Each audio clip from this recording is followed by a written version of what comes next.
Hey guys, good morning. Good morning sa inyo lahat. Meron lang akong isi-share sa inyo.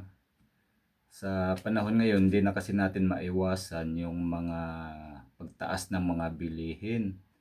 Lalo na yung pagtaas ng mga fuel. So lahat ngayon makikita mo sa mga gasolinahan is more than 100 ang per liter.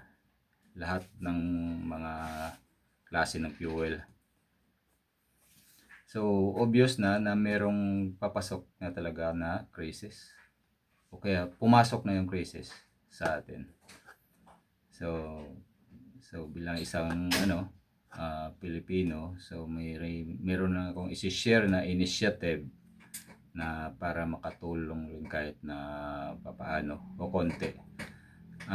Gaya ng mga sasakyan natin, kung hindi din naman kailangan mag-aircon, kasi yung aircon additional na load, additional na nagko-consume ng fuel doon sa mga manual na aircon ng sasakyan. Doon naman sa mga electronics, pwede din naman siyang i-off para medyo bawas consumption sa fuel, o kaya i-lower down natin yung temperature, o kaya taasan natin yung setting ng temperature niya para at least iwas load sa sasakyan natin, para makatulong tayo sa pagtitipid ng fuel.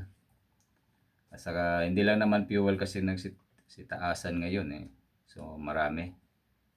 Susunod na yan, lahat ng mga bilihin susunod na. So medyo magtipid-tipid tayo.